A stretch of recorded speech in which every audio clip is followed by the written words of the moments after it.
Is it just game developers showing their true colors, or they are just very bad at PR?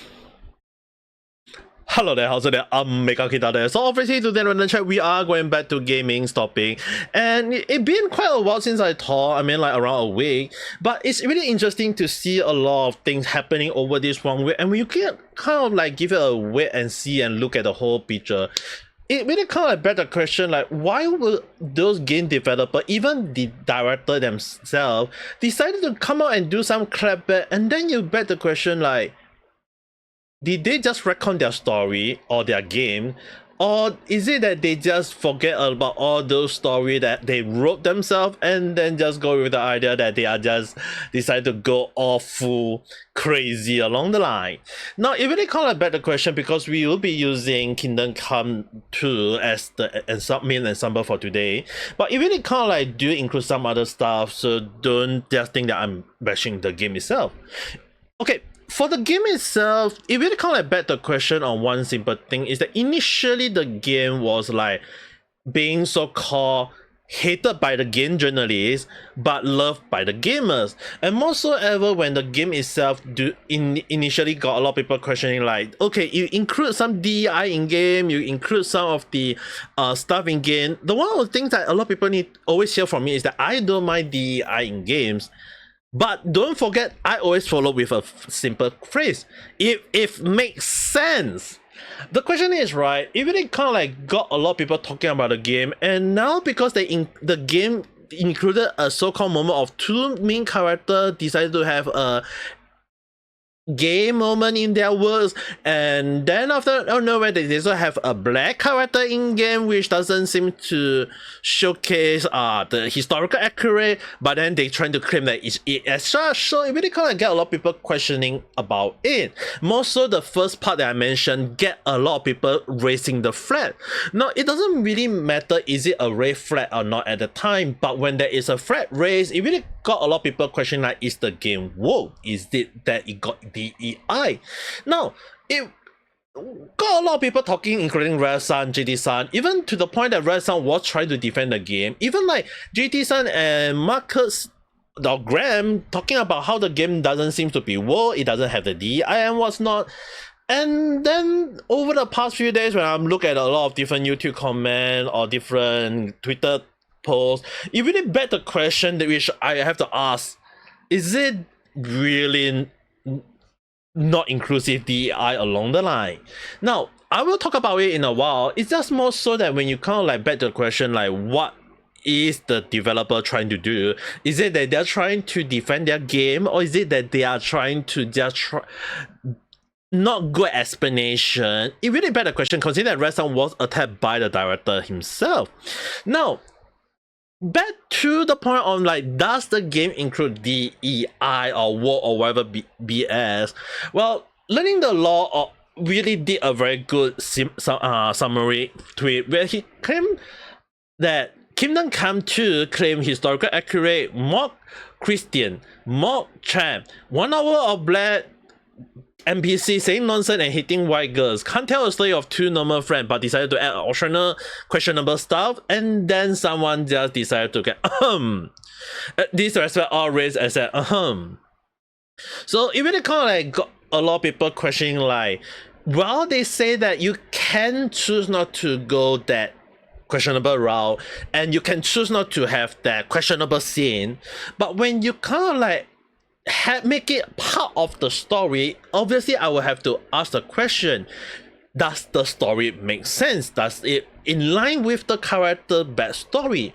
And obviously a lot of people start going about it saying that the studio just recount their whole story because the two normal friends was initially both straight, playboy, womanizer, whatever you want to call it, and they just only go after girls. So when you kind of out nowhere they say that the story is leading you towards the path of having that they only can go male on male action, then you would have to ask yourself, like, what make them doing that way? It's really like very questionable.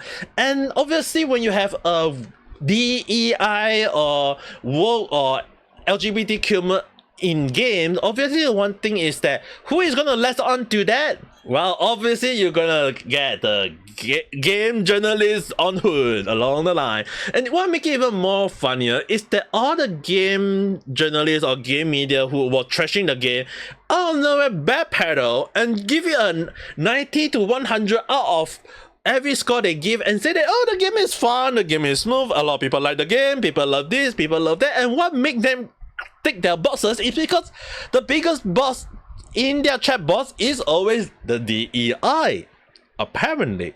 Now, at the end of the day, it's really better question like, is it true that the game does include DEI? It's really kind of like depend on how you look at it. Number one, if the game indicate that it is an optional route and that you can still go the straight route, I think that's a fair point of argument to indicate that it seems that they are just trying to include some sort of DEI in game, not entirely DEI. Now, the questionable part that another point of view that people will be looking at will be the moment where is it like they are mocking Christian, or is it because they're mocking child, or is it that it's some sort of like inaccuracy in the historical line? Hard to say, but it really kind of begs the question like, why would you out of nowhere give that optional route? And is that optional route avoidable? If it's not that easily avoidable, then obviously you have to ask the question like, are you catering to DEI? And obviously game journalists who have been into DEI lately, they will be jumping onto hood and trying to glorify that, whether the game studio like it or not. So if the game studio indicating that their game don't have politics stuff, don't have woke stuff, don't have DEI stuff, the question thing that the game studio need to understand is, in terms of PR, game journalists going to highlight that as a glorified DEI moment. And even cases of even like game journalists or even some gamers who love DEI for some reason, they will hook on it and say that, hey guys, the game is woke, the game is DEI, even if the game studio indicate there is no DEI in games. So it really kind of like became a lose-lose moment. And when the game studio said there's no DEI and game journalists say it's DEI, gamers claim there is DEI, obviously even if the game company or the game director or the game developer claim there is no DEI, it really begs the question, is it really got DEI? And what makes it even more ridiculous is that about like some sort of like the black NPC out of nowhere can be killed, no, or whatever thing along the line. But then when you look at the story itself, they just showing case that, hey, maybe the game studio is just trying to gaslight people along the line. So when you kind of like got one gaslighting already, even if you claim there is no DI and what's not, when there is so many discrepancy within the game already, people buy the game, people notice it, obviously people will start writing review indicating that maybe there is some form of DI in game. And the questionable is that if people enjoy the game, I'm all for it. People can buy the game and enjoy the game and have fun with the game. But if people is giving an honest review, the one thing that you should not be doing is removing those reviews. You should address it, indicating that there is no form of DI and that they just people making noise about it. But instead of like going there, they just decided to go around and delete stuff, and it's really kind of like questionable, because when you delete stuff, it means that you are hiding something that you don't want people to be aware. And when people start looking into a lot of different point of view, obviously it will beg the question, is the game developer a liar? Now it really kind of like got JD-san into a bit of so-called hot water in a way, because when I was like looking at his previous video, obviously he gave the benefit of the doubt and I can see his point of view. Because the thing is, right, often more than not, when we look at a lot of different scenarios, when you look at a lot of different situations, yes, it really kind of like begs the question, is it that the game developer trying to give the benefit of doubt, or is it that the game is the game developer just trying to indicating that they are just following based on what they know? If like a word of friction, some sort of like just using reference from historical, I think that's fair point. But when you kind of like claim as not, and then out of nowhere a lot of story is just somehow, some way, someone leading you towards that questionable scene, then a lot of people will be questioning like, why is it this in the game? Is it that there is woke? And then earlier when I mentioned, when people raise the flag already, is that the red flag? It can be any other flag color, but then the only question is that when the person go and deny it, and then when the game came out, when people look at the game, if people enjoy the game, it's good. But if people question the story of the game, and then people start referring to the game number one, where the initial story, like I mentioned, the story is about the guy being straight and was not the two model friend is not in what many people to be in some sort of like central relationship, then the question is like why it became apparent in part 2. Is it that something happened? And when that actually happened, you really have to ask yourself, like, did they cater to DEI? If yes, then I think it's fair for them to finally admit it and not deny it. But then if they keep denying it, then the question you have to ask, why do you add that in? If they can't give a proper answer, then I think obviously a lot of people will start clapping that back at them, even if they try to clap back. And really bad the question, like, the way he clapped back just got a lot of people questioning it. And in one of my own words that I've been saying for the past recent time is, are they starting to be a clown? I did that video saying a lot of situations that a lot of devs always end up doing crowning their moment, and it's really one simple thing. Is it that they are showing their true color, that they don't know what they are saying about, or they just record their own story? Or is it the moment where they just aren't good at clap back along the line, and they're just at the end of the day, one simple term, making a fool of themselves? So obviously a lot of people are going to be mad, people are going to be angry, and there's only like one company that already showcase that when you start gaslighting people, when you start making a fool out of yourself, when a lot of your devs just making a fool out of themselves, obviously people are going to be mad. And one such good example is Ubisoft. Now, Ubisoft kind of like decided to go retcon again or gaslighting people into like so-called that Assassin's, in what Rev would be saying, like Assassin's Creed Shadow is more for modern audience along the line, who knows? But then when you kind of like get a lot of people questioning like the story that they are based off questionable historical or questionable source, you really kind of get the question like, is the story accurate, or is it that a moment of reference on older history along the line? And then when you kind of like get the question like they just kind of easily get DEI into the game, or they have been taught by DEI, it really begs the question like, was the true color just all DEI from the get-go, or is it that their PR also DEI? So if that is the case, I think it's really fair to say that maybe Ubisoft from the earlier point was that they don't know what they're doing. They just kind of like get themselves into questionable point, and it really get the moment that, is those things even like a modern moment, or is it like ancient history? So it really get a lot of things that a lot of DEI lately that being showcased very badly is that they have been known for trying to retcon history, actual historical fact, and then try to twist it into their own words. And in some way, I would definitely say that yes, I think that a lot of DI are just basically trying to admit that they are a business, they are trying to earn money from it, and it has been one of the main talk lately by a lot of people, indicating that DI was just nothing but a moment of squeezing every money from everyone. So when you kind of like trying to retcon people into things that people don't like, then obviously one simple solution, people aren't gonna buy it.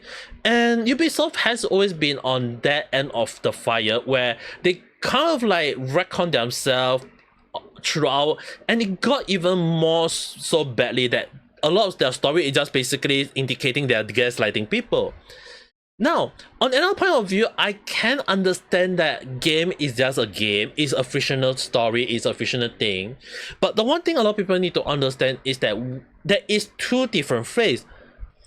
Reference from history versus historical accurate. If they are using like reference from history, I think it's a fair argument that the game, even if they change the main story, even if they change how the story go about, I think it's fair at least that they are just only using reference from the historical, but it's not accurate, because at the end of the day they have to indicate that this is all fictional.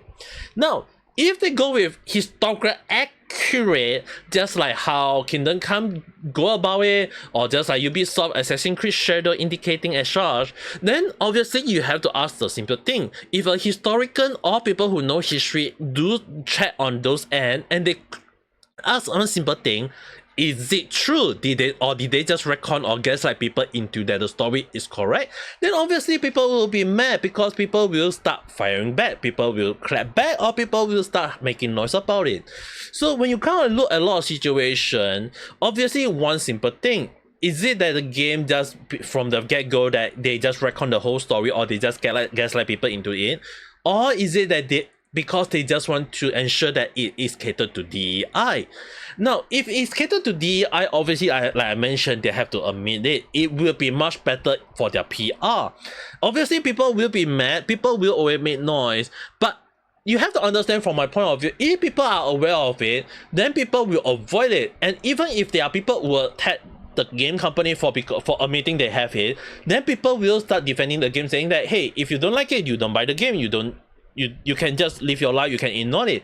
People will always make noise, yes, but at least it won't get that much people, because a lot of people who know that it have DEI, they will just say one simple thing: I'm moving away. I will avoid it. And in what Red Sun say, like initially he was excited about Kingdom Come. Now that he's aware of a lot of situation, and as well as that he's being attacked by the director, obviously he's gonna be turned off from it and he won't buy the game.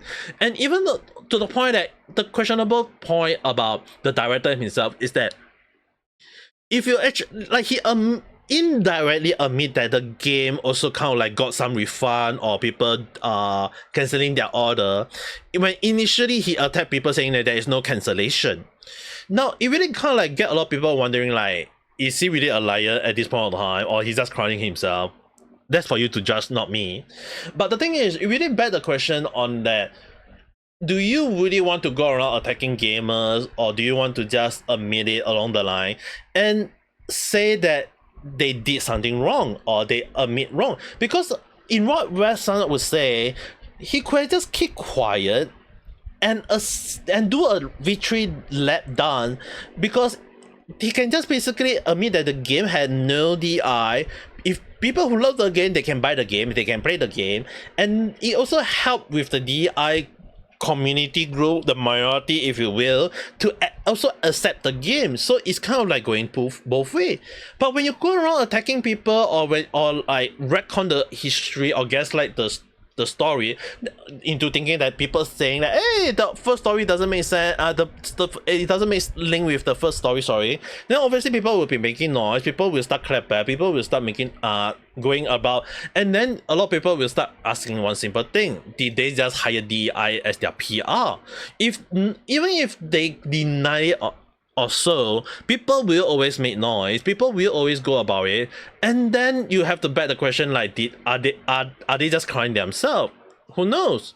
And one simple thing is that even like in the same gaming industry, when some people just say that, hey, you know what, some game studio decided to just fire their studio head after the game got a humiliating review. Why? Because they call the game a Fortnite clone, or some people call it Concourse 2.0.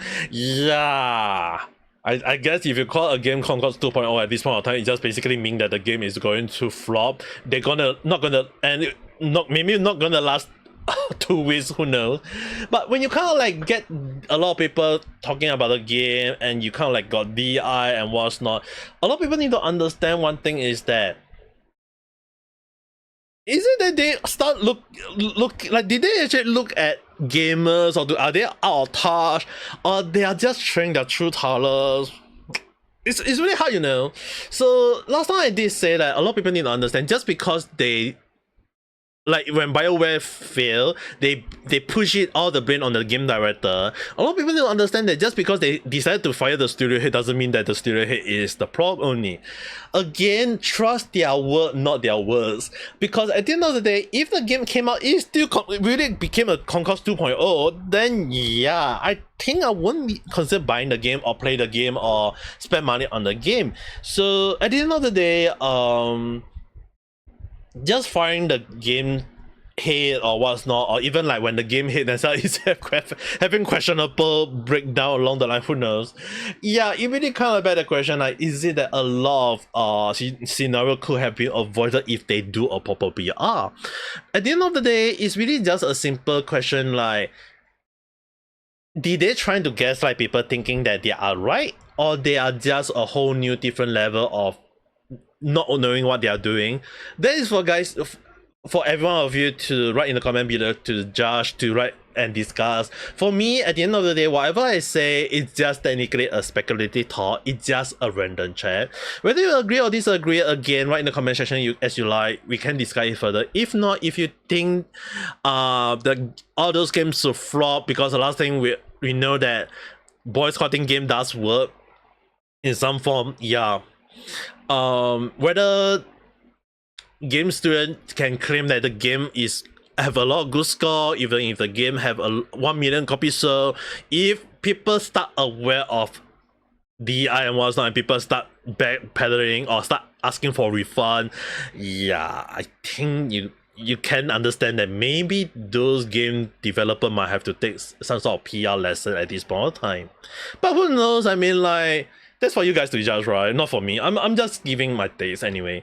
So anyway, if you do like the video, don't forget to press the like button and subscribe for more random chat where I talk about stuff that sometimes makes sense, doesn't make sense, or random at time. But the one thing I hope is not random for you guys is have a nice day or night. Bye.